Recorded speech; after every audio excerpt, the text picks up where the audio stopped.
West Indies Cricket, Caribbean Cricket Podcast. West Indies Cricket, Caribbean Cricket Podcast. Yes, ladies and gentlemen, welcome back to another live Monday call-in show. The thing is, it's 20 past 10 in the UK, and this show has to end at 11 o'clock. I went to bed late last night, and the job of work finished me off today. So I really can't do a late night one, you know. I gotta just rest, cuzzy. But we got a lot of cricket to talk about. I took a break last week. I can't remember why. But I took a break, didn't do the live call-in show. There must have been a good reason, but I definitely didn't do one. So I'm back. I'm back with a live call-in show. I'm one half of the Caribbean Cricket Podcast. Machel, St. Patrick, Hewitt. Father Santoki is looking after his ute. So he obviously doesn't do the Monday night live call-in shows. You can see the ticker tape at the bottom. You can follow the Caribbean Cricket Podcast on all the social media handles. X, Instagram, TikTok, Blue Sky, Facebook, Discord, OnlyFans. We're everywhere. Just type in Caribbean Cricket Podcast into whatever the social media app is that you use, and you will find us there. Caribbean Cricket Podcast. The number one. Do you know what? We're not the number one cricket YouTube show. We're not. If you're talking about raw numbers, we're not number one. I'll tell you what we are number one, though. We're the number one most analytical, most logical, most factual cricket show covering West Indies cricket. I ain't answering no one. I'm telling people. Just telling you lot facts. Caribbean Cricket Podcast. We're outside. We're outside, people. We are outside. If you'd like to support the Caribbean Cricket Podcast, head to www.patreon.com/CaribCricket. Do you know what, though? Shout out TC, who's in the Discord group. Because TC said to me the other day, she said to me, Mash, why don't you put your PayPal up for the podcast? People would be more willing to contribute if you put your PayPal up. And I thought she was talking nonsense. And then the other day I was looking at all these other YouTube channels, and they've all got PayPal stuff up there. And I was like, have we missed a trick? Should we have been doing PayPal all along? I beg you lot, help us get a webcam. But anyways, PayPal notwithstanding, you can head to www.patreon.com/CaribCricket and give us a degga $1, you know, to help the show. All the money goes back in. All the shorts that you see, the money goes towards that. Any special edits, the money goes towards that. Joe Bob, I haven't forgotten you, you know. Joe Bob, I haven't forgotten you, bro. This sending money to Trinidad thing, it's long. Anyone who's in the UK who lives in Trinidad, I beg you to send me a message. I need to send some money to someone, and it's long to do it through UK banks. It's long to do it. I need to send money with some Trini person to give my man his remittance. Anyways, what have we got to talk about? Obviously, West Indies are about to win the first test. West Indies about to win the first test against Bangladesh. We can talk about that. Not many West Indians were selected in the first stages of IPL. We can talk about that. Is it bad? Listen, is it bad, right? Shai Hope didn't get an IPL deal today. He may get bought on the come up. I think there's some more stages of IPL, so he may still get a deal, right? But check this out, people. Tell me if I'm bad, mind.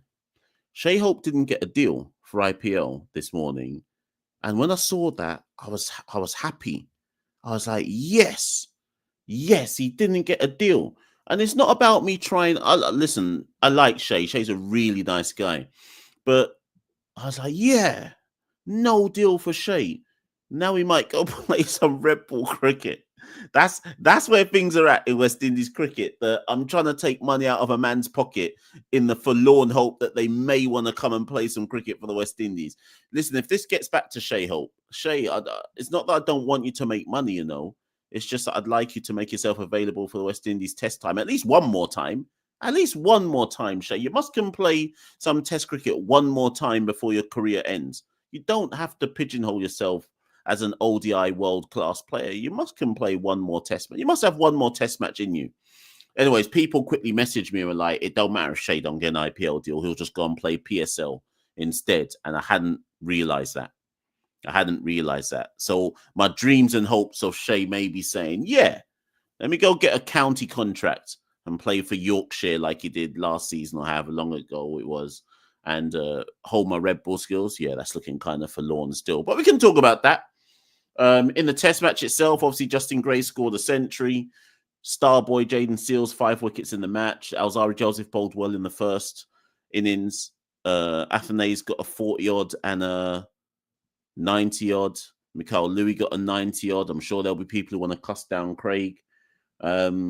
What else has been happening? Guyana Super League starts Global Super League starts tomorrow. Like that tournament. Everyone thinks I'm bad mind when I say this stuff. That tournament looks shit. I'm sorry. If you're Guyanese, I know the Guyanese fans, like the whole kind of Amazon Warriors thing means so much to you. Similar for the Trinis, the whole TKR thing means so much to you. But and like the Global Super League is being shown on TNT Sports in the UK. So I'll watch the highlights of the first game. I'll give it a chance and I'll watch the first game, but it's shit, innit? Like Victoria's not a T20 team. We've done a video on this already. Victoria's not a T20 team. Rangpur Riders are some down bad Bangladesh team. Lahore Qalandars are some down bad PSL team. Hampshire are some down bad English team. It smacks to. Do you know what? I nearly listen. I'm about to say something that if it gets back to Irfan, I can never touch Guyana again. I'm about to say something so reckless that I can never touch foot in Guyana. But here goes. This Super League, Global Super League, if the Saudis were doing what Guyana are doing, we'd call it sports washing.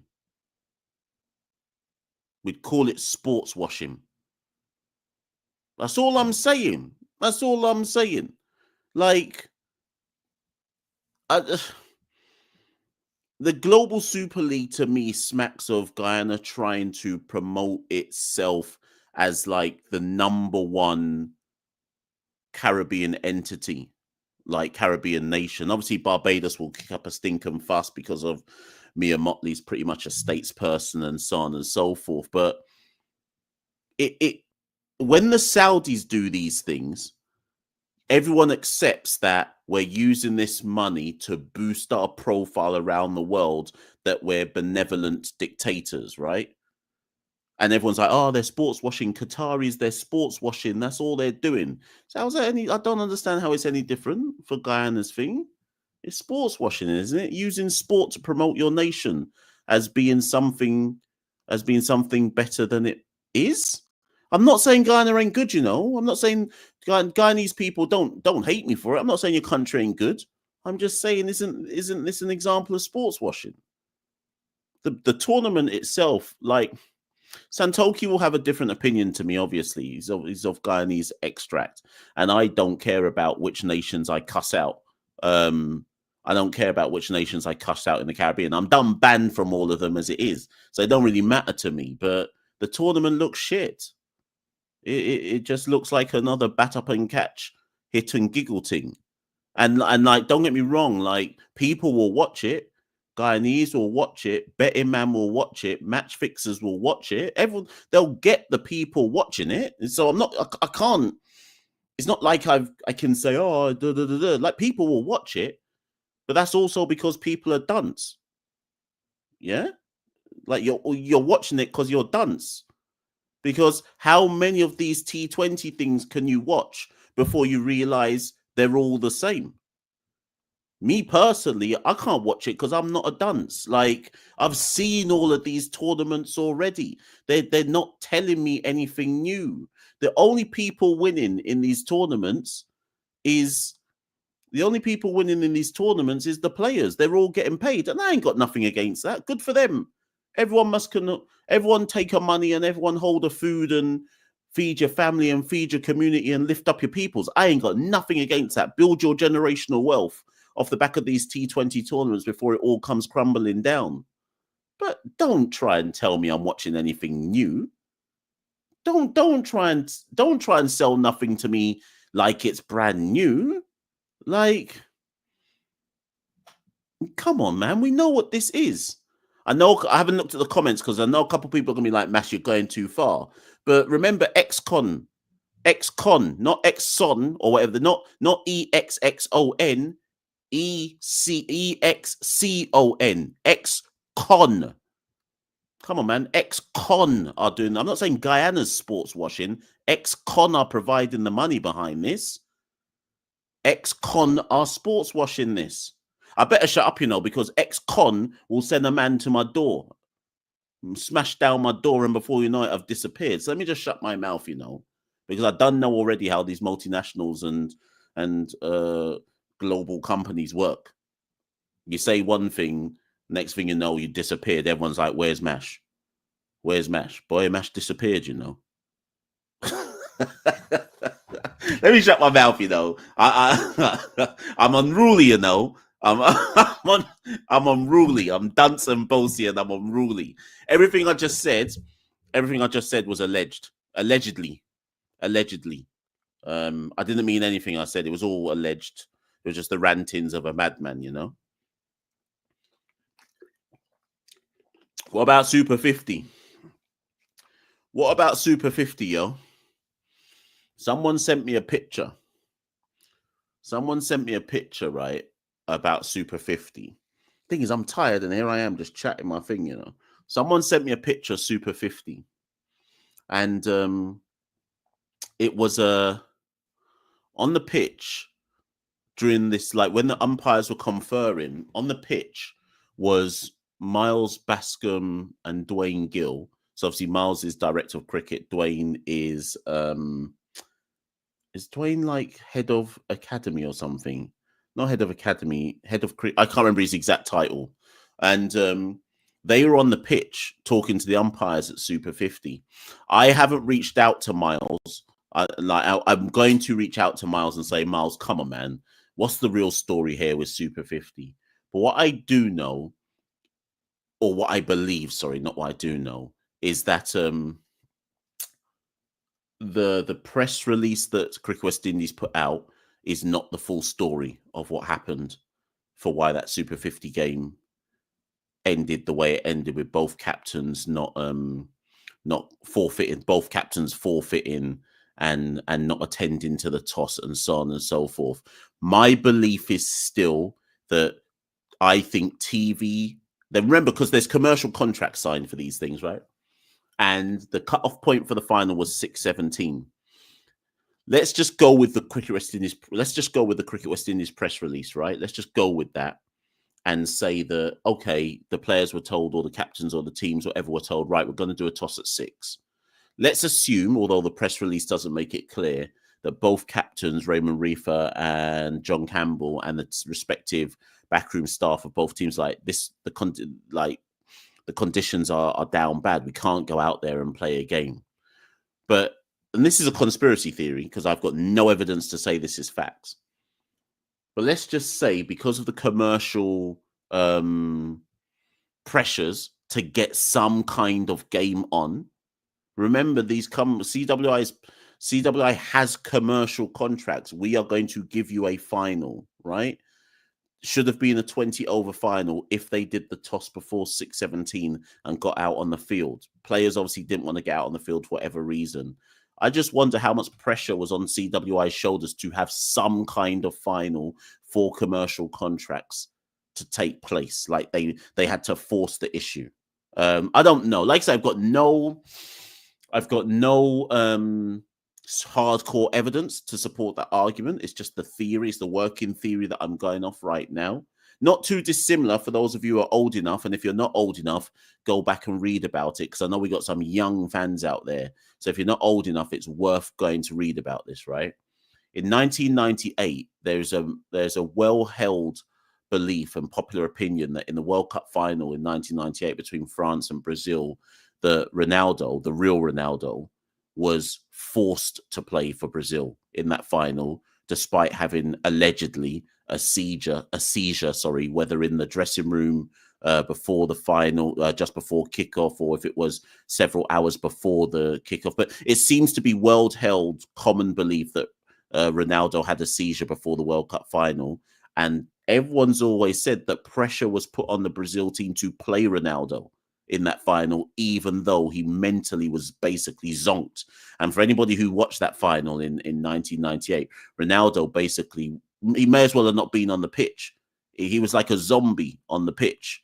I don't know what they injected in him to get him through those 90 minutes, but he looked like a zombie on the pitch. And like I say, the kind of rumored story that came out of that World Cup final was always that pressure was put on Brazil to play Ronaldo in that final for commercial purposes, and so on and so forth. Like I said, I don't know if that's true. I don't know if it's true. I'm just giving an example of how things that we don't think about, because we want to believe that sport is just pure. We all want to believe that at its core, sport is just pure, a battle between two teams, a battle between one individual and another with no external factors playing a role in it. Sometimes you have to look at the bigger issues. That T10 tournament in Abu Dhabi, like, that's one of the most hold on.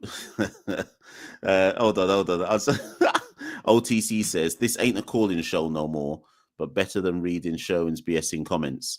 Don't worry, OTC. I'm about to put the link in. I'm just doing my opening diatribe even. But you see that T10 tournament in Abu Dhabi?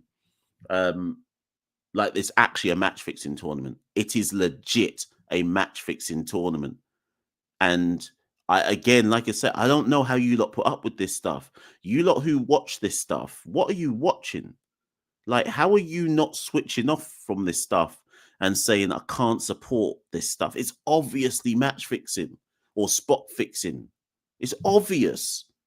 Turn on anyone who's even it's just obvious. It's obvious. Come on, man. Like, how are you lot putting up with this stuff in the name of cricket? This is why I don't watch these bat and catch leagues no more, because they're taking the piss. They're actually taking the piss out of us as paying members of the public and that. Like, man are just getting away with things. Easy peasy. Like that's what you're. Men are doing these things like that's what you're supposed to be doing, as opposed to, boy, I wonder if I can get away with this one. Men are just doing it calm, and no one can't say nothing to them. It's crazy out here, man. It's crazy.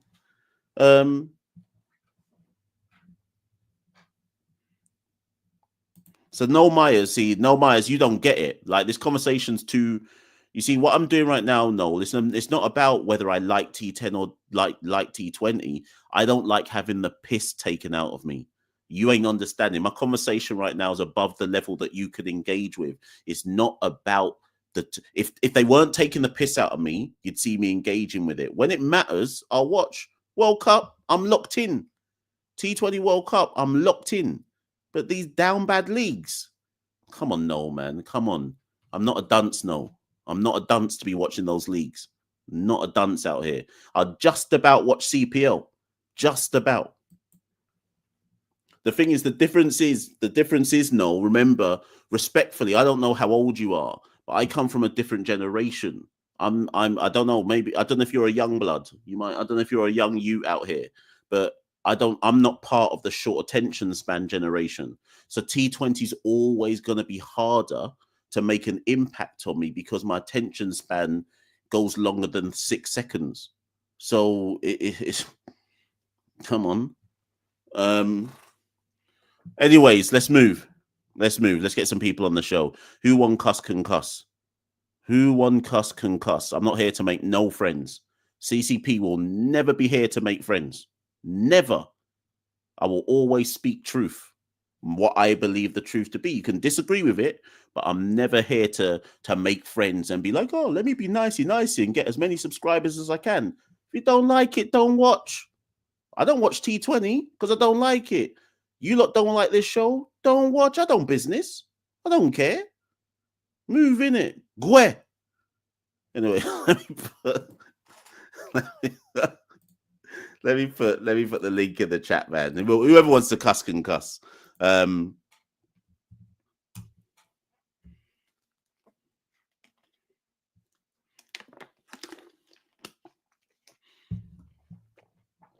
Whoever wants to come on can come on. This dunce London man, he's too mouthy.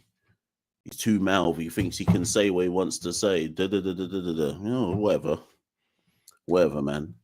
I don't care. Anyways, you lot can keep talking in the comments and so on and so forth. Whoever wants to come on can come on, say what they need to say. This is a call-in segment of the show. I've got a time in mind that I'll lock the show off at. So when people come on, got two in the background at the moment. When people come on, say your piece, but make sure that everyone gets a chance to talk. Because when it's time to go, it's time to go. First up on the show, anyways, Fireball. Fireball always gets in first, you know.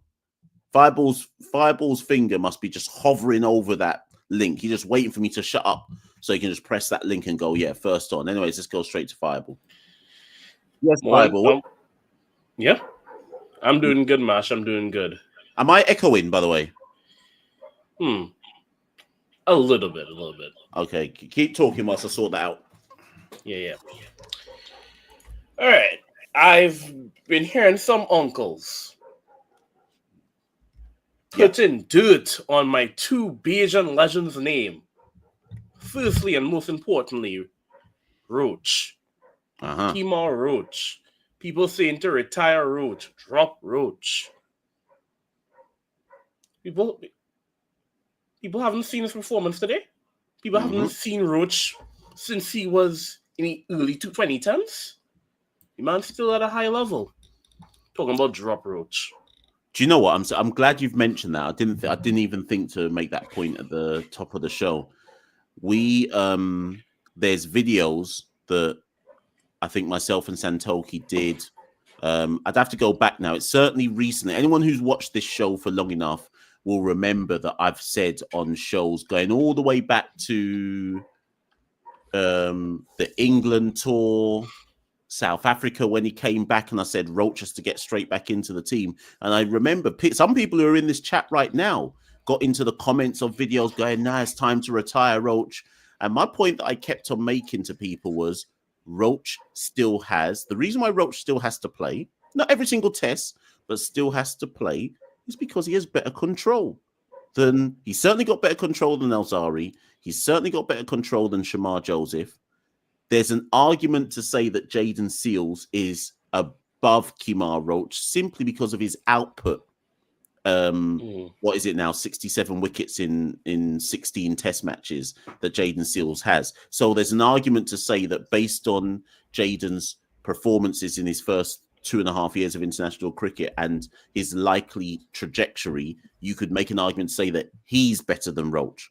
In the sense that Roach obviously is on a decline, while Seals is on the incline. But Roach is still better than Alzari and Shamar Joseph. To me, that's not even a discussion. That's just obvious.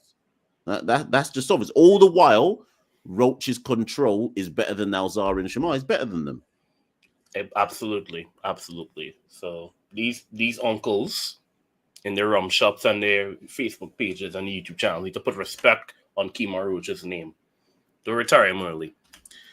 Another one. He's not, I won't consider him as a goat as Roach, but he's a stalwart. He deserves the flowers. Craig Brathwaite. The man's been in down bad form. Down bad form. And people been claiming, been clamoring for his head to drop him. I'm like, for whom? Tajan Chandapal, Matthew Nandu, Kieran Utley. Nah, Craig Brathwaite is right there. He's staying right there. We have nobody to play flip to open in Test cricket. Okay, so you know what, that I pretty much hold that similar opinion that there's no one to replace Craig with. However, if Craig does not score in Jamaica, that would mean that he had gone through, what is it now? South Africa, Bangladesh, England. I think he got 150 in England. I think he averaged like 28 in England. Didn't score in Australia. It would mean that he would have gone through 4 series in a row without averaging 30, right? However, now we have to keep it real. We have to keep it real. Any other batter who goes 4 series in a row without averaging 30 in any of them, you're right to say, well, hold on a minute. Obviously, it's complicated by the fact that Craig is captain. Because Craig is captain, he gets Pakistan as well in January. But if he goes to Pakistan and don't score any runs, or doesn't score a 50 or whatever, or doesn't average over 30 across the test series, that's then 5 test series in a row with no average over 30. At that point in time, what you will hear me say, Fireball, is I will say, even if I'm still arguing that Craig stays, he has to at least lose the captaincy to focus on his batting. Do you get where I'm coming from? But for the people who are listening to this saying, no, Craig's got to go, I'll entertain it. I'll actually entertain the argument, but you just have to tell me who's replacing Craig. I just want someone to tell me who's replacing him. So your options are Jeremy Solizano, Tagenarine Chanderpaul, John Campbell, Zachary McCaskey. That's 4. That's probably your 4 first choice options. And everybody needs to tell me, can they honestly, hand on heart, say that any one of those 4 players are better than Craig Brathwaite in his down bad form? I can't. And the other issue is the next in line of captain is Josh Silva, another person people want to drop. So will Josh last long enough to hold the captaincy? This is the thing. Every time Josh fails, you hear people go, Josh needs to be dropped. It's interesting that Josh is never allowed to fail. There's certain players, and Josh is definitely one of them. There's certain players where you notice the you kind of notice the pattern. And with Josh, it's anytime he doesn't score above, I don't know, 40, people are like, it's time for Josh to hold a drop. I couldn't possibly speculate why it is that people are so determined to always say that and it never seems to take into account that Josh bats at number 7 and is often batting with the tail. But yet it's always like you've got to produce the same way how the top 6 who don't produce have to produce better than them, even though you're batting. And so it's weird how some people approach this. But like you say, I expect Josh to be the next captain of the West Indies team. So it's going to be a very, very interesting one. Yeah, it's not easy to bat with a tail with Azari Joseph averaging 12 next to you. So well, this is it. This is it. But we shall see. Once we wrap up Bangladesh tomorrow in the first hour or whatever it'll take tomorrow, we go to Jamaica. And what I'll tell you now is that there will, depending on who does or doesn't perform in Jamaica, there'll be a bit of heat on people. There'll definitely be a bit of heat on people, but we'll see how it all goes. I have one last question. We have to. You said you have to play a spinner in Discord in Jamaica. Who are you dropping? Are we dropping Shamal Joseph? He's been a worst team of the series so far. Are we dropping Roach? Are we dropping Zari? I don't think Seals getting dropped. So I think obviously we've got to think about, and I think they interviewed Bish and Co interviewed Kimar at the end of play today, who I was watching on TV, and they were talking about the bowler's workload and the fact that the Jamaica test starts on Thursday. So this match is going to wrap. Does it start on Thursday or does it start Friday? When's the Jamaica test start? I swear they said Thursday. What's this? Jamaica test starts Friday. So they're going to fly to Jamaica on Wednesday. They basically get 1 day of nets on Thursday, then straight into the test at Sabina. And there'll be Jamaicans in the chat. If there's any Jamaicans in the chat right now, and by Jamaicans, I mean proper cricket fans who are Jamaican, they'll tell you. But my view on Sabina, even though obviously Jamaica, we're not really studying cricket properly anymore, my view on Sabina is a results wicket. There'll be unless there's torrential rain and it washes out a full day of cricket, Sabina is a results pitch. So there is an argument to say at Sabina you go all paces again, and what's their names? Athanase and Hodge are your part-time spinning options. But I just wonder, spinners tend to have, like, I'm talking in domestic cricket, spinners take wickets at Sabina. But I think they'll probably look at the pitch and be like, let's just go with pace. Because obviously on a much slower deck, because Sabina will be quicker than Antigua. So on a much slower deck in Antigua, the 4 pacers have caused Bangladesh all kinds of problems. So there's an argument to say, well, boy, if it ain't broke, don't fix it. But if they then rotate, it would mean bringing in Anderson Phillip for one of the seamers whose body is down bad after the first test. Speaking on the seamers being down bad, the ODI series is right after, and we're right behind Bangladesh. I've called this in Discord our ashes, because us and Bangladesh are fighting for the direct qualifying spot for the next World Cup. So Bangladesh are going to be taking the ODI series very seriously, and they're better than us in ODIs. Yes, true. So both Sharma and Malzari Joseph is in the ODI setup. Is that another reason to rest one of them for the test? I hear that. They want to win the test series, though, don't they? So I don't know. I just feel like if they're going to drop anyone, it'll be Roach, and that they'll want the extra pace of Alzari and Shamar. And then obviously Jaden is Jaden. So it'll be interesting. There's definitely a decision to be made. Can Roach get through? I mean, Roach hasn't played any of the white ball stuff, so technically there's an argument to say Roach isn't the one you drop, because he's the one whose body is probably not carrying extra wear and tear. So there's all kinds of ways we could take this argument. Yeah. All right, I'll leave you to it. I don't want to keep the other calls for too long. Yeah. No worries, man. Thank you as always for ringing him. Yeah, man. No problem. Cool. No worries. We got over 200 people are in today's live show. It's always a madness to me as to why some live shows get better engagement than others. Maybe it's at the right time. It also helps that the clocks change. So now when I start these shows, it's like early evening in like Eastern Caribbean. It must be like it's coming up to 7 o'clock in the Eastern Caribbean. So a lot of you this is probably prime time for you lot. These times I just want to go to my bed. But it's even like 6 o'clock in Jamaica, I think. Is it 6? No. Yeah, coming up to 6 o'clock in Jamaica. Anyways, let's move to Masked Bandit. There's a couple of people in the background who I don't know who they are. So it could be somebody coming on to cuss me. I don't even know, Might all be Jason Holder. Let's bring on Masked Bandit. Hey, Mash, how are you doing? I'm good, thank you.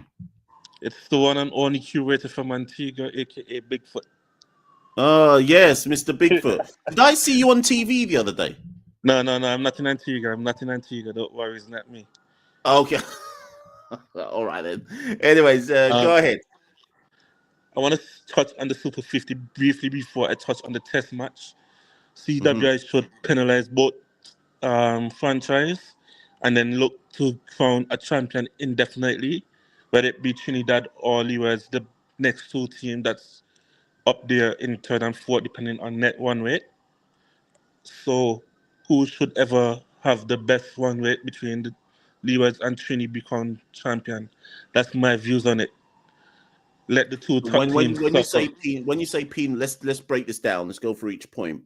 When you say penalize Jamaica and Barbados, this is my penalize point. Them how? If the umpire called the teams and said that you should be at the venue for 6 o'clock for a 6:17 p.m. start, why would you not show up? Okay, I hear that. What does penalizing look like for you? Like what's the punishment that you'd set? For me, subtract 10, maybe 15 points, and then crown a new champion, basically, and fine them for the match fee and wasting the time of the umpires and ground staff. So this is the question I asked Santoki when we recorded the show yesterday. What about the prize money, right? So I know you're going to say, right, they don't get the prize money for getting to the final, cool, but they did make the semi-finals. So the Trinidad and Leeward Islands got $25,000, right, for making the semis. Do Barbados and Jamaica get $25,000 each? But they did make it to the semis, but they did not compete for the final. So let them get the $25,000 each, and the money for the finals be either divided amongst the rest teams or reintroduced into the cricket system. Okay. And what if Jamaica and Barbados aren't happy with that?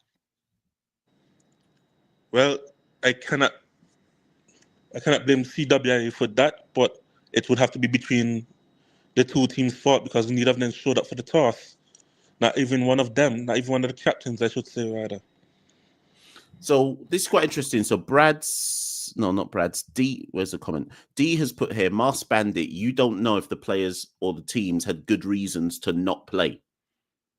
Okay, so if the umpires or the officials say to be at the venue for 6 o'clock for 6:17 start, at least turn up to the venue and then speak with umpires or flip the coin and say we're not playing or whatnot, protest the match at the venue. How can you be captain and not be at the venue for the time that they allocated you for? Okay. Listen, I'm not... The better way to challenge or speak out or make a point, go to the venue and protest the match. So Cheeseman makes this point because this is my understanding. Cheeseman said they were at the venue. So, and this is what Santoki said because Santoki watched the stream. So when you watch the stream back after this live show, go back and if West Indies haven't already deleted the evidence, Cricket West Indies haven't deleted the evidence, go back and watch the live stream. They're all there on the boundary circle, just chilling. So this is what I'm saying. It's not like the teams weren't there. They just didn't present themselves to the toss, which again complicates exactly what was going on. Do you see where I'm coming from? Exactly my point. If they had made themselves available for the toss, it would have been a different situation. Okay. Anyhow. Okay. Well, listen, all I will say to you is this, right? If they do fine them or punish them in whatever which way, Conde Riley will not let that lie. I'm saying that right now. The only thing I actually find interesting about all of this, it's been 48 hours or more than 48 hours since that final was supposed to have been played.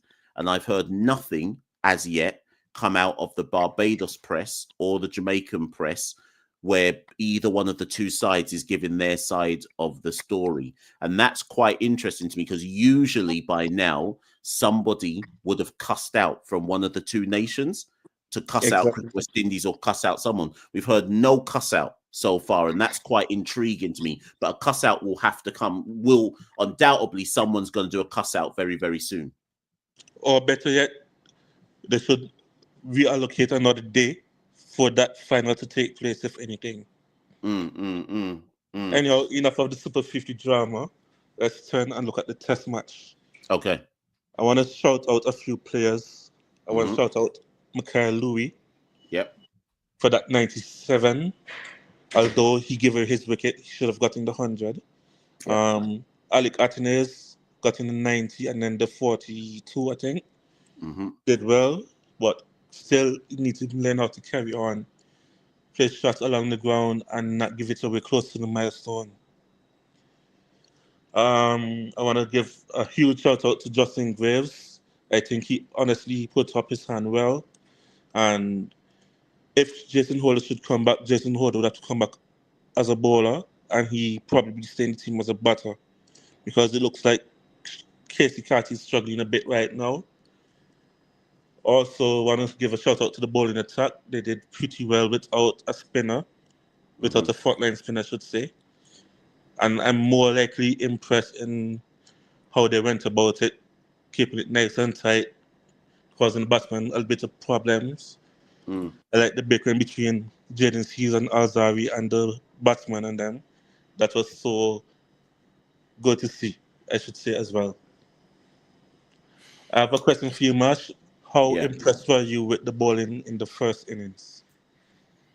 I think the thing that most impressed me with the West Indies bowling, and that goes for today as well, is that it was disciplined. Yes, I'm putting the caveat there of it's down bad Bangladesh, but it was still disciplined. I thought Alzari was really good in the first innings, and really penetrative. And I just thought the four bowlers complemented each other. They bowled as a pack, I guess is what I'm getting at, and never gave Bangladesh a chance to ever really get away or be in control.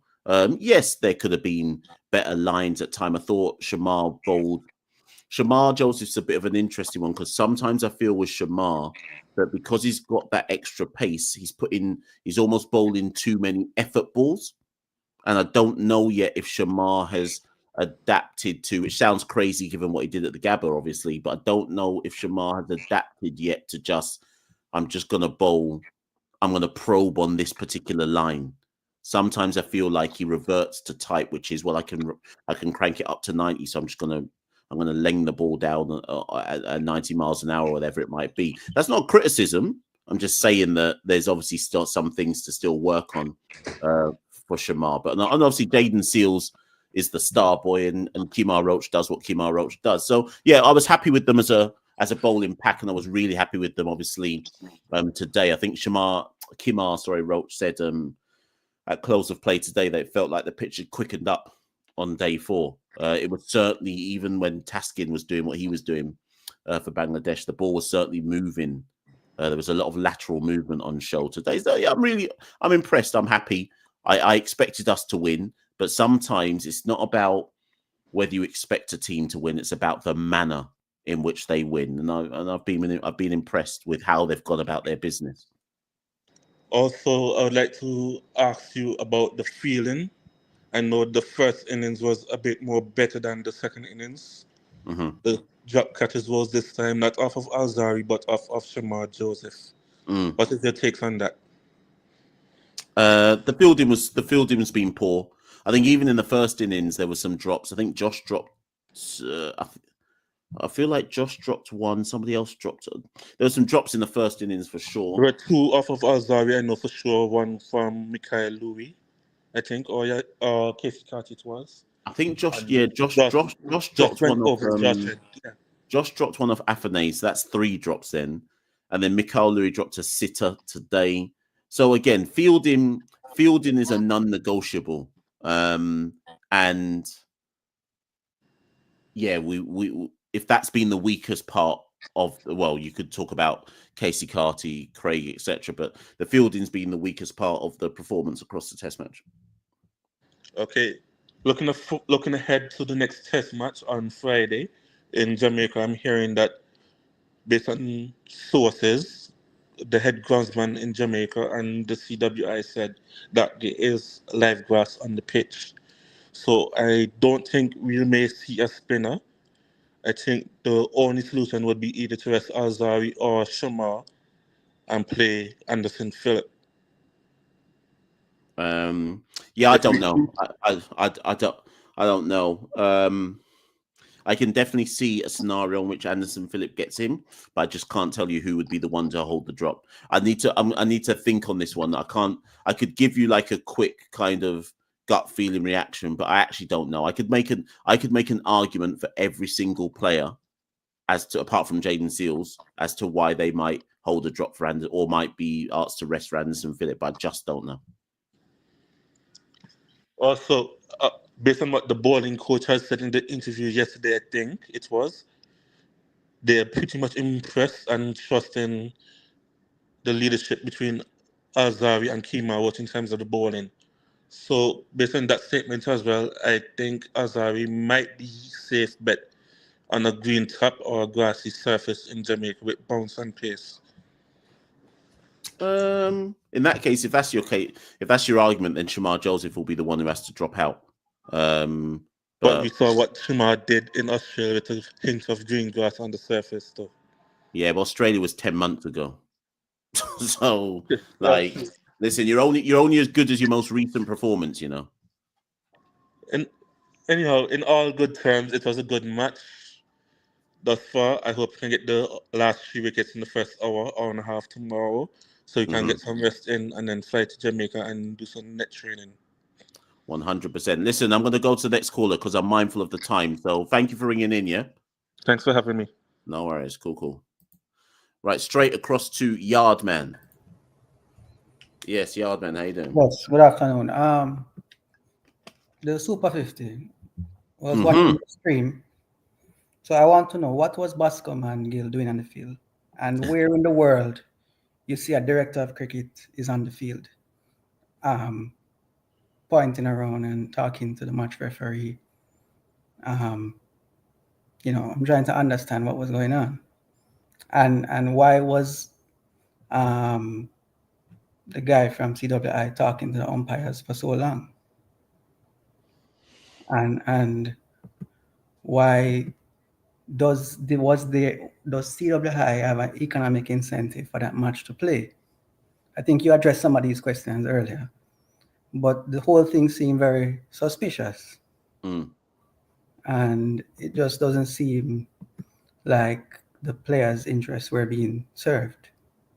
Because what were they doing on the field? So it's hard to, and this is why I'm saying, this goes back to my point about if people could see with their own eyes via the live stream that certain people are on the pitch and that the players are on the boundary rope and in conversation and laughing and joking, if people can see that with their own eyes, when you then put out a press release and people have already seen things with their own eyes which almost debunk some of what's being said in the press release, why put the press release out? Why put it out if you're not going to cover all of your bases and ensure that questions like you're asking me can't be asked, right? So, for example, I didn't know Baskin was on the pitch until someone had sent it to me, and then obviously Santoki told me, and so on and so forth. If that press release had said Miles Bascom, director of cricket, spoke with the umpires and was told by the umpires, I'm just making this up, was told by the umpires that they believed that a game could get on. This information was then disseminated to the teams to tell them you need to be ready to go, and the teams refused to play because X, Y, Z. Like, if you say all of that,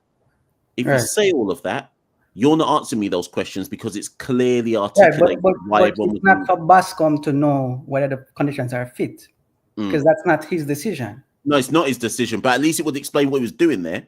Do you see what I mean? Right, okay. But you're right. And this is why I'm saying that my conspiracy theory. And was undue pressure placed on the match referee and umpires? That's another question. That's another question. To play or to say that the match should go ahead. And I think we will have to wait and see.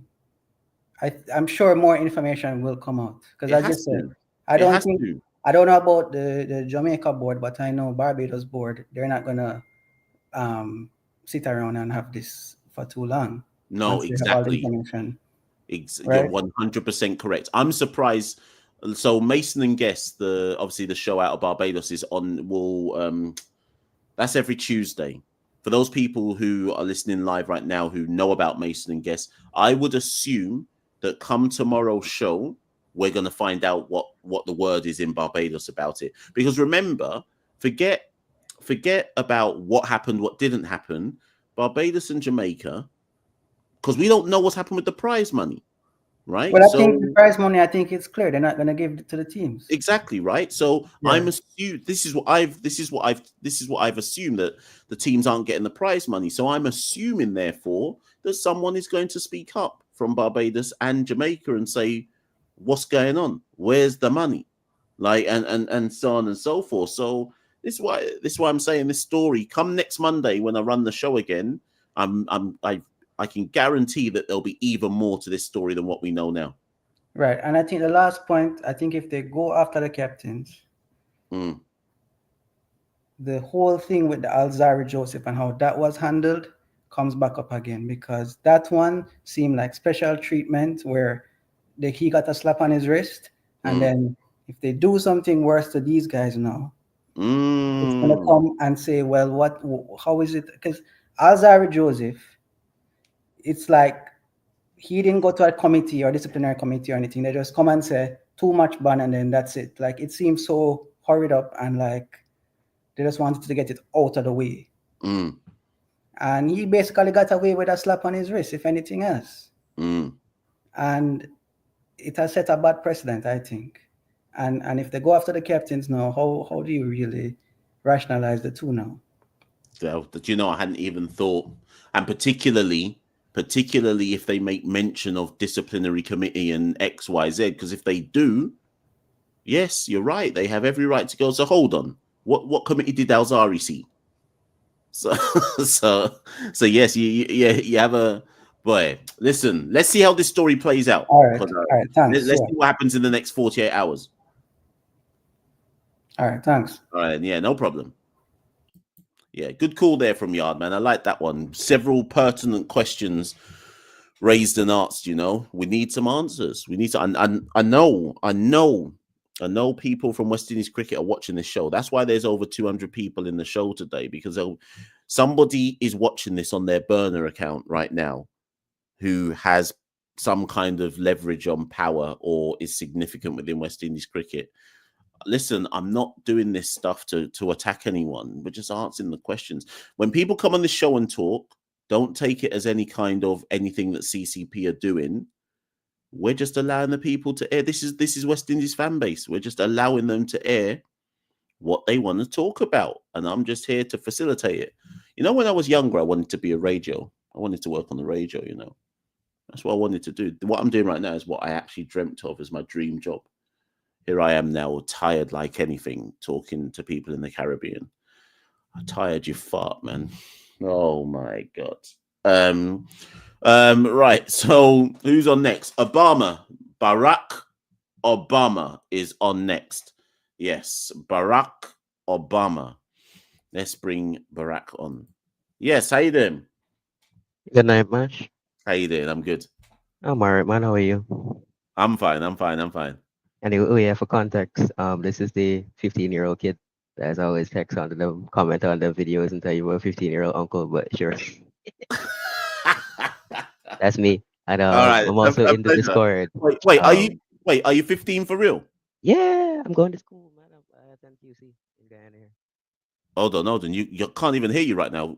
Speak again. Yeah. Better there? You have to speak louder. You've gone quiet all of a sudden. Wait, hold on. Yeah, I'm actually 15. Yeah, that means you might win. Apart from Rising Bowler, you might be the youngest West Indian fan left in the world. Yeah, I'm actually surprised I still support the West Indies. I ain't gonna lie. But like the way I got into cricket, right, was with my grandparents, and so I would watch West Indies with my grandfather. So I've been watching cricket since I was like 4. It's been like 11 years. Yeah, I'm surprised I ain't tired watching we lose. I ain't gonna lie. Wait is. Anywho, couple questions. So, Alzari, Joseph. So first things first. We like what he's doing against Bangladesh. So does that mean his spot is secure in the test side, or would you still rather take Shamar, Roach, and Seals? What, to Jamaica?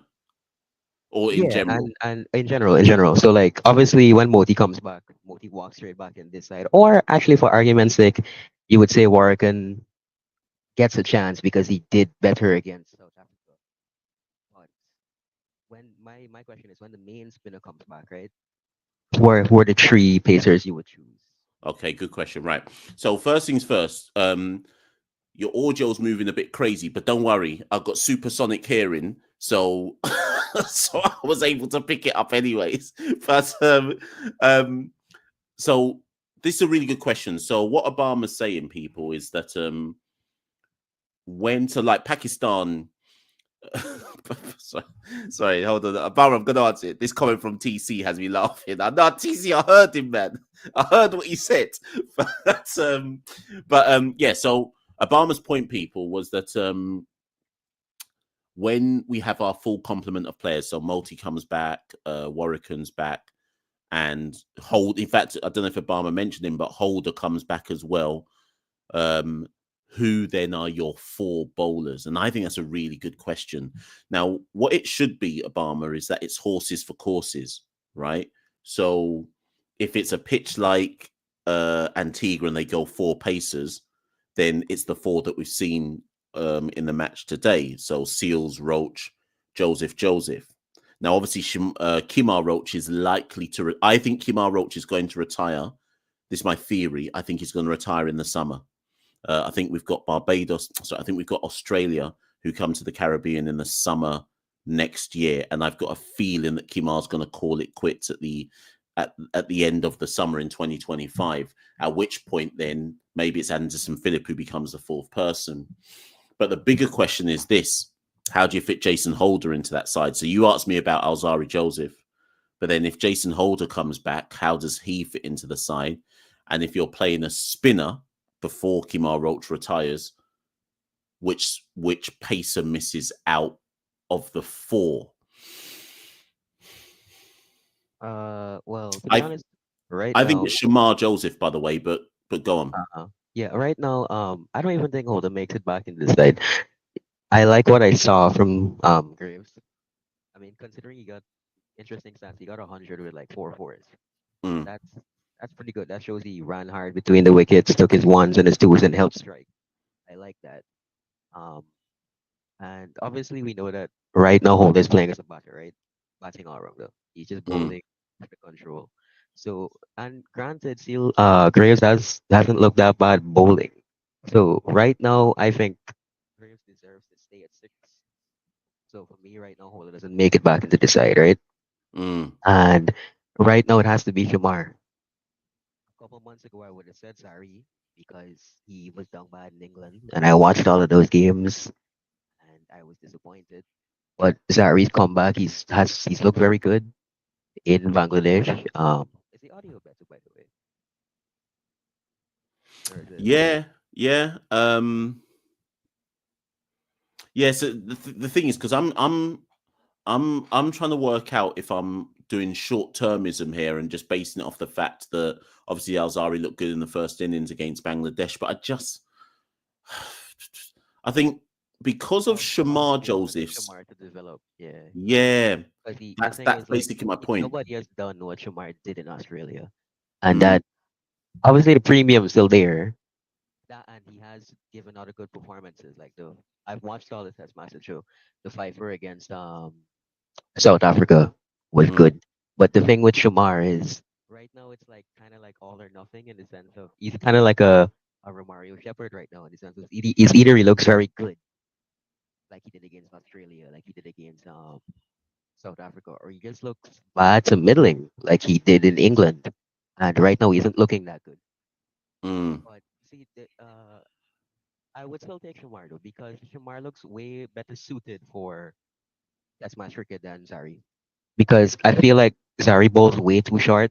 Even when I was watching I think it was the 3rd day on Saturday, Curtly Ambrose spoke about it, and he said he feels like Zari is his length is too far back. He should be more in the good length instead of being short of a good length. And I agree with that. And that's the thing that leads into the other question I was going to ask you is why hasn't Alzari developed the way we thought he would develop? Because I feel like Zari has one game plan when he bowls. Bowl short, hope he can pace them out and get some wickets. But like obviously, as like we know T20 is the big thing now, right? You can't go in with one game plan of bowling short all the time and hoping that players are just going to get bounced out, because players can play the short ball now. And it's evident by the way he's played in the IPL. He's gone for licks. His economy is very high in the IPL. He doesn't have as much wickets as he has for us in the IPL. So that leads to the other question: why hasn't Alzari developed into the? Well, I'm not saying he's bad because he's kind of like one of the best we've got. But why isn't he like a Rabada or an Arkia who has? I'm trying to compare to bowlers who have express pace, right? And how very good they are. Why isn't he like a Norkia or a Rabada or somebody like that? Why isn't he developed into that then? Considering he's been playing Test international cricket basically straight out on the 90s. He's been there for like 10 years. It's crazy. Okay, so for those with the uncle hearing, what Obama was saying to me is basically why hasn't Alzari Joseph developed?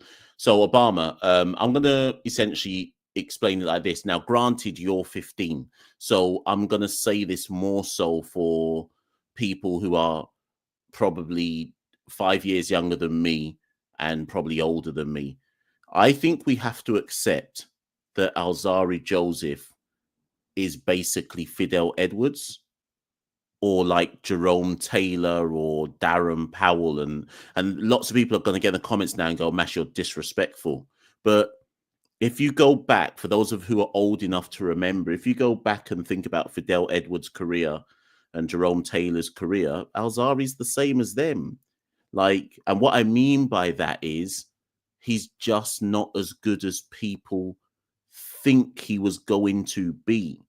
And that's that's not me saying Alzari's no good, because he's very good in ODI cricket and T20 cricket. He's our gun bowler in those two formats for the West Indies. But in red ball cricket, he just, it's similar to like Shea Hope, right? Shea Hope is very good in ODI cricket and he looks ordinary in the red ball format. For whatever reason, it just doesn't happen for Alzari as it should in red ball cricket. And the thing is, he's worked with how many bowling coaches from when he broke through as a 19-year-old? What's he now, 28, 27 to now?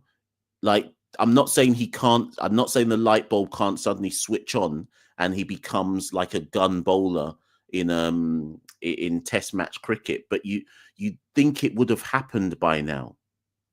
That's the thing. Like, considering he's been in international cricket for this long, like because like I like Zari, right? He's our best bowler in T20s and he's very good in ODIs. But like when you look at his record, you expect more from him, especially as somebody with express pace. You expect a better record than going for what was it, like 6 runs on over in England. You expect more from him than averaging 80s and stuff in England and those places, especially because he's toured England more than once. I think that's the thing that really hit me, is he's been to these other places. Zari has the experience. He's not like a Shamar where you could, when Shamar has an off day, we can make the excuse, okay, Shamar's only been in international career for like what, 18 months? Not even 18 months. Like no, not even a year. Not even a year. Not even a year, because he basically, his debut was in Australia, right? We have that excuse because Shamar isn't used to playing his high level of cricket as much yet. But Zari's been here for years, and I feel like is a couple of things I would say. One is technique and ignorance. I feel like Zari feels like he can just bounce out people all the time, especially with the vex face thing. That is get me sometimes. I ain't gonna lie. And I don't know if you remember that incident in CPL where he bowled, I think it was a short ball to hit it back to him, and he tried to like tilt him. Yeah, Keep him back in his crease. I feel like Zari gets in his feelings a bit too much, especially for someone who should be leading. And I think that's the other thing as well, because I've known Zari to be a good bowler, and I expect more from him, especially as being the lead bowler, right? I expect more from him than I expect, and that's the thing. I think like when Roach retires, the leader of this attack is going to be Seals. Let's be real, because Seals already has 50 test match wickets. I expected Zari to be as good as Seals is right now, and I think it hurts me that he's not as good as I think he. And it makes sense with the Fidel Edwards comparison. And the thing I would say is, Zari gets away with being mediocre because we don't have anybody else to turn to. Basically, right. So you've because just when Fidel was there, right, we had other pacers that would say, okay, Fidel, you're not this good. In comes somebody else. But our system is so down bad that Zari's basically all we have, right? And see, that's the other thing that pisses me off when people tell me, oh, he should be dropped in this and that. Zari's one of our best bowlers.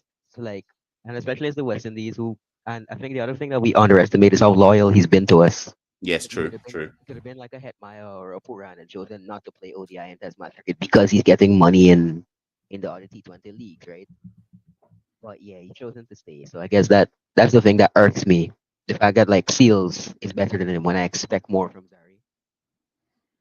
Listen, Obama, before you go, because I'm gonna move to the last 2 callers, but what I will just say is, building off that last point you made there, here's how I do know how Alzari Joseph improves. Yes, obviously, you'd love to believe that there's some coach out there who can almost like find that hidden thing that Alzari needs to suddenly turn it around. in Test cricket. But here's how Alzari improves in the short term.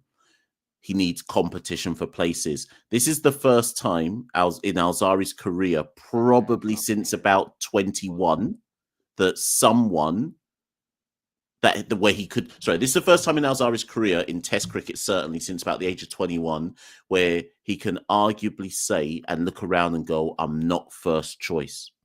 Let's just say Antigua wasn't an all-pace wicket, and Gudakesh Moti or Warwickman was available. I don't think Alzari plays in the match. No, he wouldn't have played because Shamar on the bench. Shamar is pressuring him right now. I think right, exactly. I agree. That's the thing, right? Because like for years, nobody's been able to touch Zari's place because we have down bad pacers. It's basically spin or nothing. But I think Shamar coming into the side now means that okay, we have another alternative to Alzari, and I think that's a wake up call for him as well. That's like he's looked way more. What can I say? His lengths have been more consistent. I mean, given it's only Bangladesh, but you can only beat what's in front of you. And the attitude hasn't been there as much, which is nice. But anywho, I'm gonna let you go, man, because I know you want to go and sleep. So I'm gonna pop in, I guess, next week. Listen. Thank you very much for first time caller. When you call in next week, though, play this episode back to yourself afterwards, because you made some. Listen, I want to big you up as a youth man, right? You made some really good points. But play it back to yourself, and you'll know what I mean about the audio. Yeah. I'll see the fix. There'll be enough uncles who, like me, were like, "Oh, what is it? Hey." Well, actually, I'd like to thank you for that. Actually, the points and stuff. Because ever since like finding CCP, right? I used to just like watch T20s and stuff, and ever since finding CCP, y'all got me to watch more test matches. Could you imagine in January, right? They went in the first test match. I was up. I live in Guyana, right? So the time difference from here to Australia is crazy. I was up at 1 a.m. on my laptop on a Dongbad street watching test cricket. So yeah, I guess I'd like to thank you for that. And I think the other reason I'm drawn to you guys is because big thing with the Evan Lewis thing, right? When he was dropped, I was searching, I was Googling stuff, right? Asking why wasn't Lewis in the side and stuff like that? Because West Indies PR are terrible. I'm convinced I could do a better job than them. But anywho, so I guess I'd like to thank you for getting me as involved in West Indies cricket. Like I know a lot more than I did a year ago. So thanks for that, man. We're leading the revival of West Indies cricket one person at a time, man. Listen, I'll catch you next week, yeah? Yeah. Anywho, I'm gonna leave you be later, bro. No problem. Take care, yeah? Yeah, big up Obama, first time caller. Big up the youth man. That call there and that last little bit of that call, Obama just summed up the whole point of CCP, to be fair.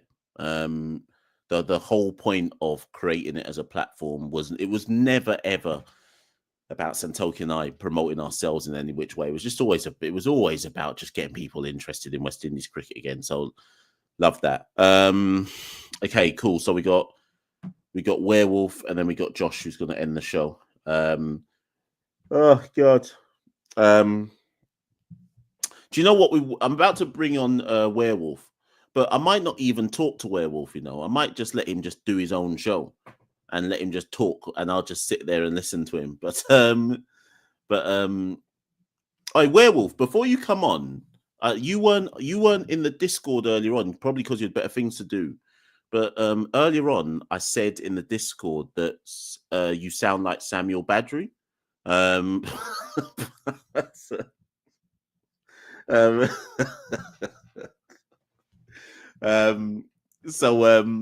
But seriously, are you and Badri from like the same place? Because when Badri does the enunciations at the end of his words, you sound similar to him. Is it a South Trinidad thing? So everyone listen to Werewolf when he comes on now, and listen to his voice. He's going to make some really good points because he's obviously very knowledgeable on cricket. But listen to his voice and then go back and listen to Badri. And then you'll never unhear it afterwards. Anyways, let me bring on Werewolf. Yes, young Badri, how are you? Oh, good afternoon, Mash. I'm good. Jokes. Yeah. Speaking of jokes, about Super 50. Yeah. I don't know where to start with it.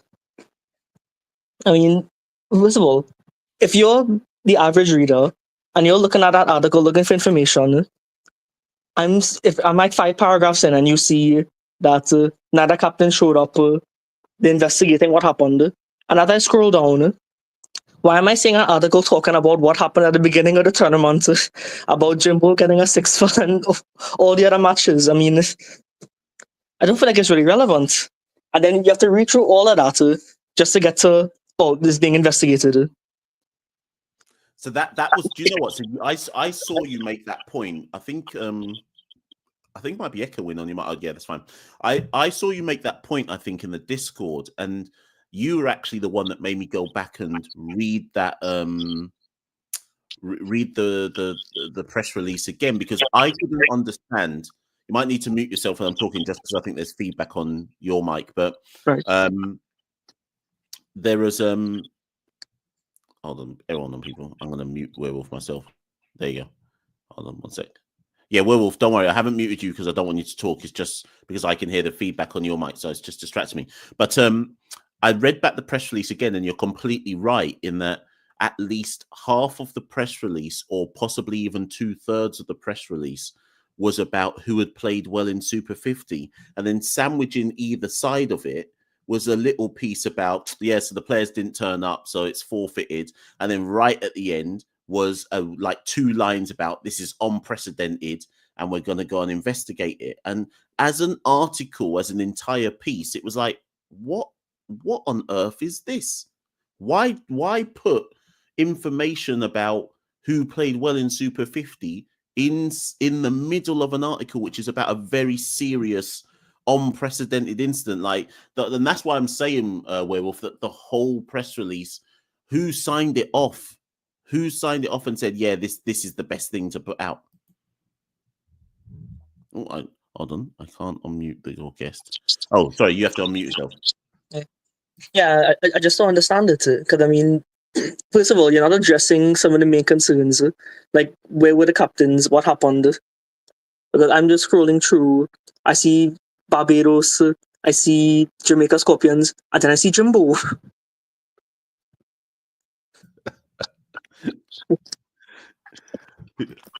But what do you make of? I mean, actually, do you know what? I know you're in the south. Where was the final? Was it at Brian Lara? Is that Brian Lara? Yeah. So for those who aren't in Trinidad, just take us through the weather conditions on the day. Do you think it was a game that probably couldn't have been played due to the weather conditions? I honestly don't think so, because I could see the floodlights right outside my window, and it was dark, it was cloudy. It was still drizzling by me, so it might have been drizzling over there. But yeah, it didn't look like they were starting at that time. They said around 6. And then the following day, say there had been a reserve day, would any cricket have been played anyway? Oh no, it was pouring rain up until 7 p.m. Well, so I mean that kind of makes the reserve day argument redundant. But I mean, pivoting back. I mean, we can talk about this for however long, but pivoting back to Super 50 in general. Now the tournament's over. What did you see that was worth seeing, if that makes sense? Honestly, I think just the comeback Jamaica made it. Because a team going from having not won since 2022 to making it to a final, I feel like that would have been enjoyable to some extent. Any players? At most, I might just say Django and Greaves, just because you had people who outperformed. Oh, it's slim pickings, you know. any bowlers that stood out? Bowler probably just Motara, Blades, Govaya a little bit. But again, you had other people who performed to a point where you could say, "Oh, I might keep an eye on them." And then right above that, it's just people who just perform way better. And then there's Jimbo, who's on the next level. Boy, so you're in the same camp as Santoki then, because Santoki said it was a mediocre tournament, and I tried my best to argue that there was some positives in it, but are you with Santoki just overall a mediocre tournament? I mean, I guess so. I would have liked to see more people do better, as opposed to people doing just enough to say that they did okay. I'm not asking for everyone to have done as good as Greaves or Django, but maybe just like a little higher level, maybe like a few more people. Well, looks like you're gonna have to wait till next year for something like that. Listen, I'll any last points you want to make? Yeah, you had brought this up in the Discord, saying that we need to have a conversation about IPL and how if it's really helping us. If it was really helping us, wouldn't we have more players being retained by teams than just the two goats, Narayan and Russell, and then Puran? So this is my argument. This is my whole argument. Again, depending on how old people are in the chat or on the show today, anybody watching this back on the replay, etc. I grew up in an era where West Indies players were the players that everybody wanted in IPL. And we're talking how long ago? Surely no longer than 10 years ago, right? Minimum, right? Where West Indian players were some of the most highly sought after players. Take Russell and Narayan out of it because they're generational players. They're still they're just the legacy from the GOAT generation. Yeah. They'll retire soon, which leaves Nicholas Puran, Shimron Hetmeyer. Maybe we can throw Rovman Powell in there. They're probably the only three players we've got that can maybe say year after year, I'm going to get some kind of IPL contract. And I get it. I can't remember the person who was saying earlier on that I hate T20. Do you know what? I've got like IPL, I've got no real opinion on IPL because it goes on for so long that I just have no real opinion on it, right? I just dip in and out as and when, but I just look at something as global and as significant as IPL, and I look over the last 5 years, what I call the Nicholas Puran era, and I'm like, so who has this global tournament that everybody talks about as being the best thing since sliced bread? Who's developed West Indian wise? If you want to take a bit further, who's developed full stop? Even don't have to talk about IPL. Who's developed full stop? So I just don't buy into the IPL hype as a result of this because I'm just like, well, who? I know those in the chat. Give me someone whose IPL helped develop for us.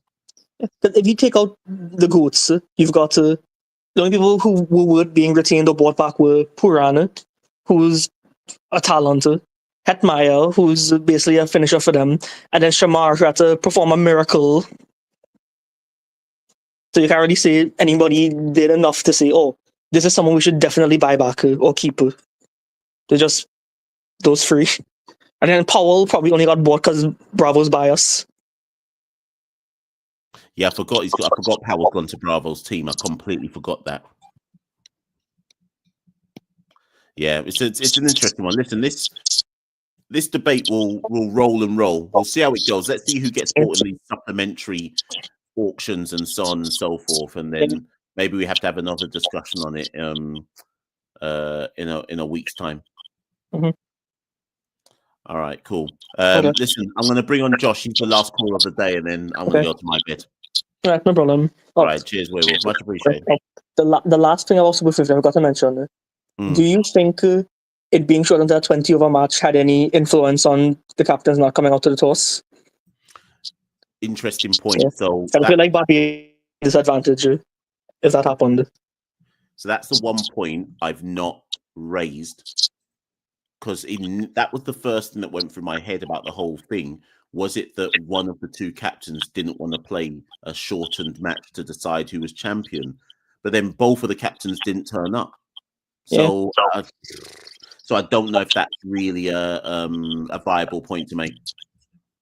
Yeah, that's fair. All right, then. Cool. Let me get to the last caller.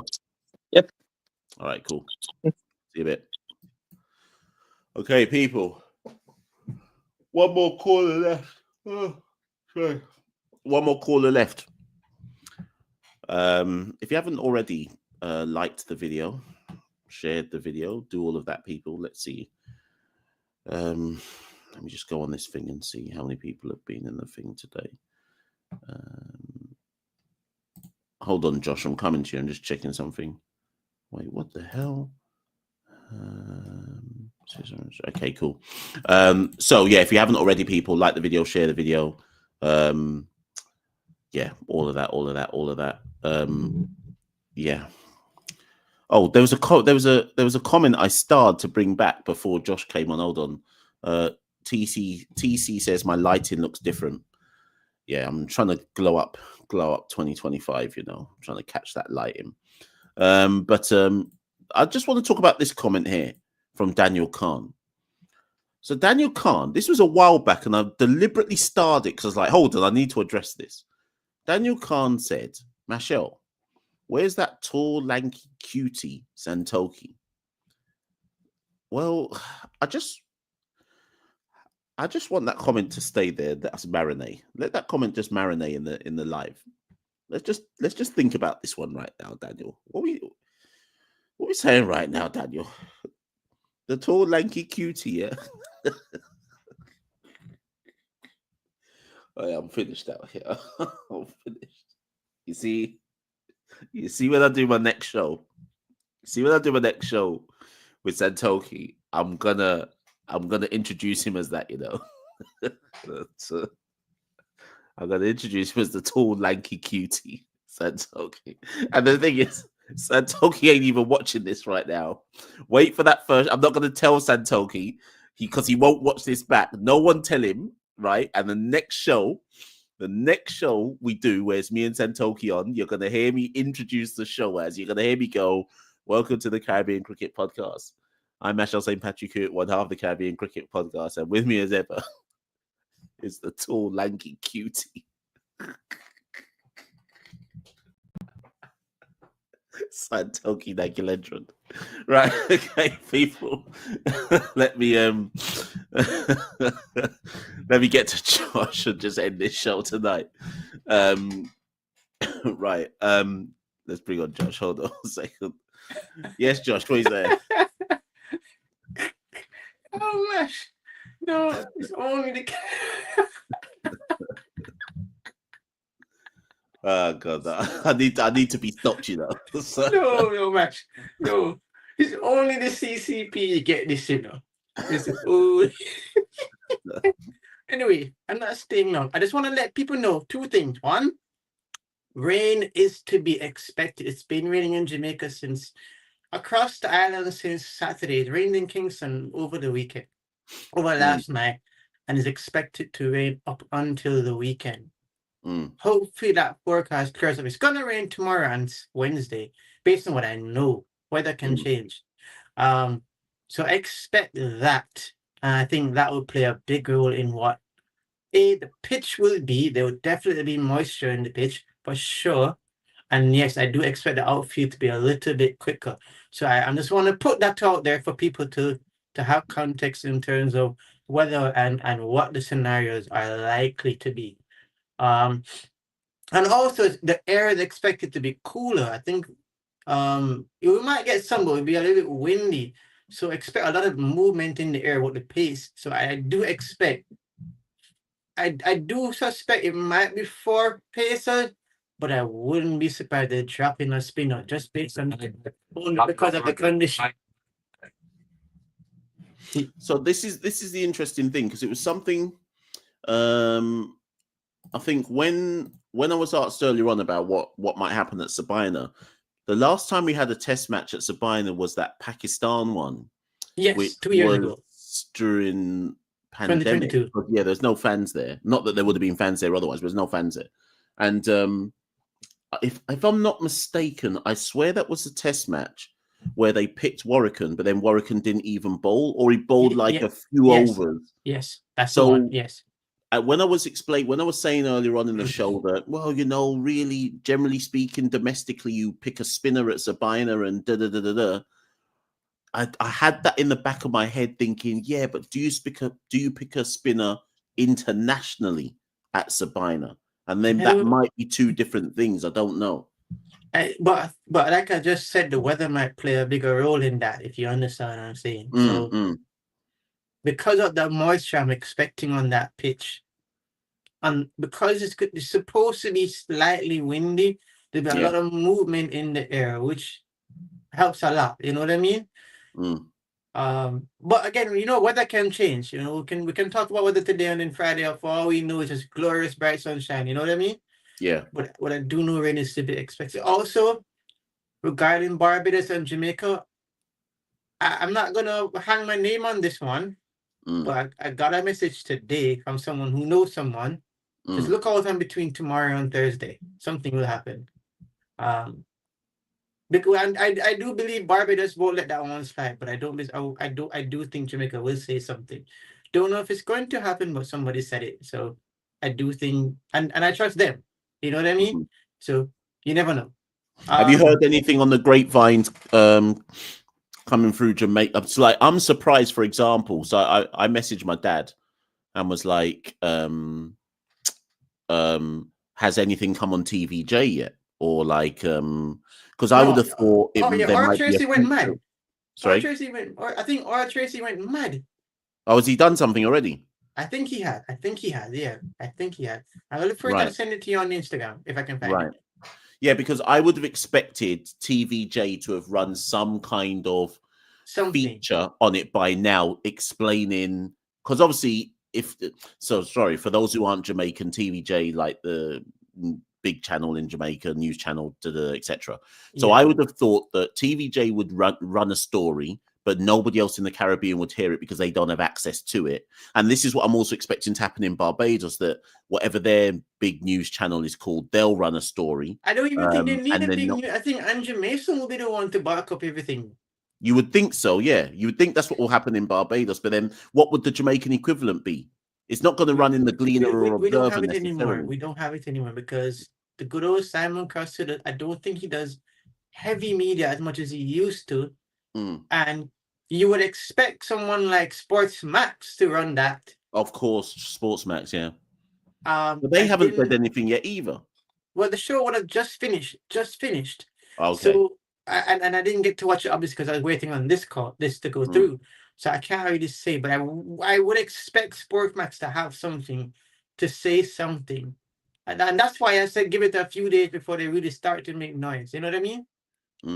Yeah, but I do expect Barbie, and I do agree with you, Mash. The Caribbean is politically divided, and I do expect if certain punishment were to be handed out, Conde Riley. And worse if it was Guyana. Worse if it was Guyana. You better believe they are not going to vote for Kishore Shalom, you know? Again, I'm not staying long because I understand you want to get to your bed, you know? This test match, I want to say, I see that. I don't know if you're criticizing Shamar Josie, but I actually am a big fan of him. I see a lot of promise and talent in him. I mean, he could have easily had 4 wickets today. That's true. I forgot to mention that they had 4 drops, so yeah. He could have easily had 4, and he bowls in such a way that forces batsmen to play. He bowls in a way that makes them play. So he has this thing where he's a chance creator, you know? Yeah. If you know your football people, he'd be like a number 10. He creates chance all the time, you know? So, and with Azari, Azari just seems like he's trying to be a metronome. He's trying to be too methodical. And I don't think he's got that in him. He's not like, he doesn't have the swing. He doesn't have the lateral movement, you know? So all he really has is pace. And I don't even, much I've told you, I've never been a fan of Azhar. I always thought he was a little bit overhyped, you know? But For all I know, you never know. He might even wake up tomorrow and pick up all the wickets, you know? Well, this is the thing. I think the thing about Alzari and Tess is that we don't know what we're going to get. I don't know if it was the Obama who made the point that kind of like with I think it was Obama made the point about Romario Shepherd. Like in ODI in white ball cricket, we know that Romario is either brilliant or he has a down bad day, and I kind of feel like that with Alzari and Test cricket. We're like, which Alzari's turning up today? We don't know. Same. I would like to say this, and I'll leave you with this because again, I don't want to take you too long because you know, I think we should just leave Shamar to develop in the one days and in the test, and just keep him out of the T20s just for a little bit, just for him to hone his talent and hone his skills a little bit more, and then we slowly push him into the T20. I think it's a little too soon. I know that we're looking for bowlers in the T20, but I think we need to kind of allow Shamar to hone his skills. I think he needs some time. And I keep telling people this, test cricket, the red ball does more for you as a bowler than the white ball. The white ball, you have to be able to move that ball. The red ball itself moves almost on its own. It's not a robot, but the red ball does a lot more work in the air. And when especially if you pitch it right, it does a little bit more movement than the white ball. So that's why I say I wanted to stay away from the T20 so you can hone your skills a little bit more. And yeah, that's what I would say. What I will just say though about Shamar and my overriding feeling about Shamar is that, and understandably so, because Shamar's only 24 years old, maybe he's just turned 25. He doesn't actually know how good he is yet.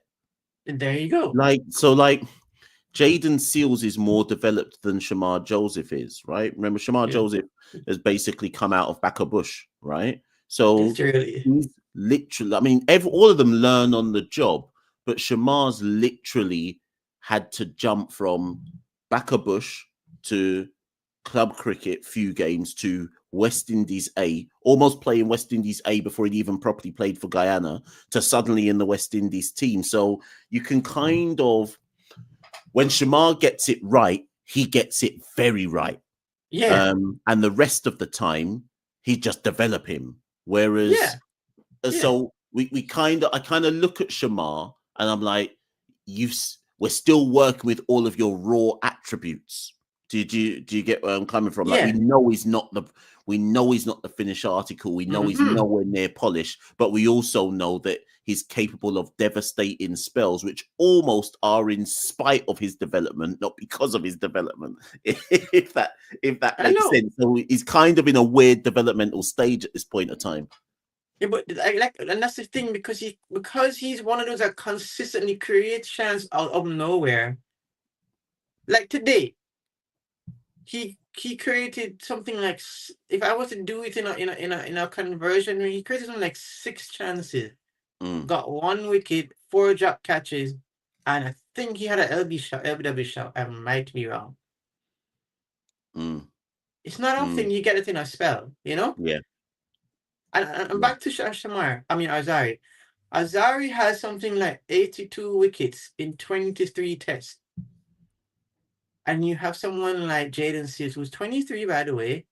So only played 16 tests and already got 71 wickets. Do the maths, people. Do the maths. How is Azari? Like, we need to kind of stop overrating him. And I also think we put a lot of pressure on him unnecessarily as well. Yeah, so I agree with that point. It's not so much for me overrating, but more so expecting him to be something that he's not. Yeah. If you see what I mean. So if when Kimar Roach steps down, the West Indies bowling attack looks like, and it sounds weird what I'm about to say, but if the bowling attack looks like, okay, Jaden Seals and Shamar Joseph are the new ball pair. Let's just say Anderson Phillip comes in, and then Shamar Joseph is your kind of second change enforcer.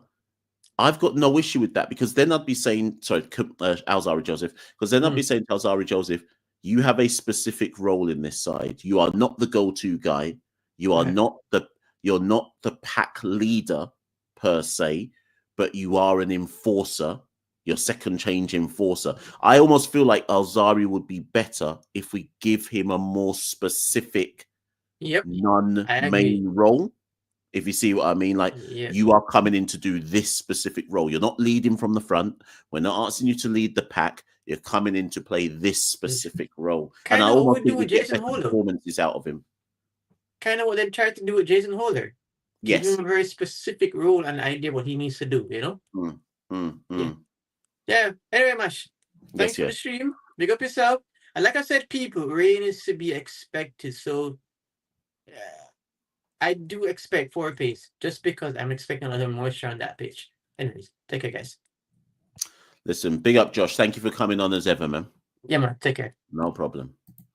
Right, people, before I go, there was a comment by, he didn't finish it. So there was a comment by Dale Rankin. I don't know if Dale is still there, but Dale is obviously based in Jamaica. And Dale said, here we go, let me find the comments. Dale said, Mash, TVJ Sports carried something, and Robert Haynes also went public on it as well. But then Dale hasn't sent me the link. I don't know if it's on YouTube. I'm too tired to go check YouTube before I go to bed. But normally TVJ are good at like putting up like important clips on YouTube. So if anybody's still awake, go put TVJ into YouTube and see if there's something up there. But if that's true that Robert Haynes has said something or other to Jamaican press, we're going to start to see more and more of this information coming out as time goes on. And as Josh said, almost certainly Mason and Guess in Barbados will have something on it. I refuse to believe that Andrew Mason won't be covering this in detail from a Bayesian perspective. So look out for the details coming through on this in the next 24 hours or so, people. Listen, people, I'm going to go. How long was today's show? 1 hour and 36 minutes. Oh, my God. Tired, people. Oh, got to be up for work in 6 hours. Listen, thank you very much, people, for coming on the show as ever. So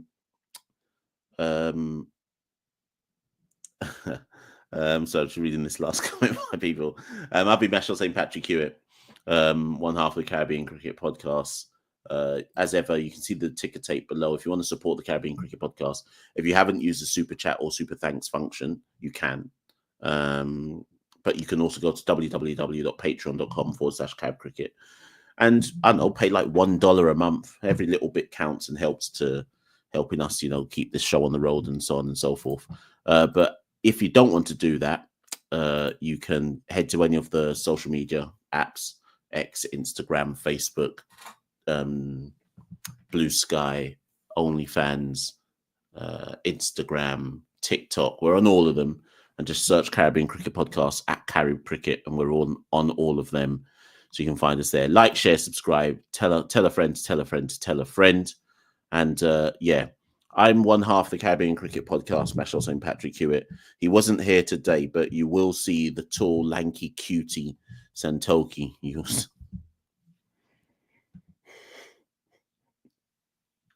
So there we go. There we go, people. Oh my God! Let me just go, people. I'll see you all very, very soon. Catch you on the next episode very, very soon. West Indies Cricket, Caribbean Cricket Podcast. West Indies Cricket.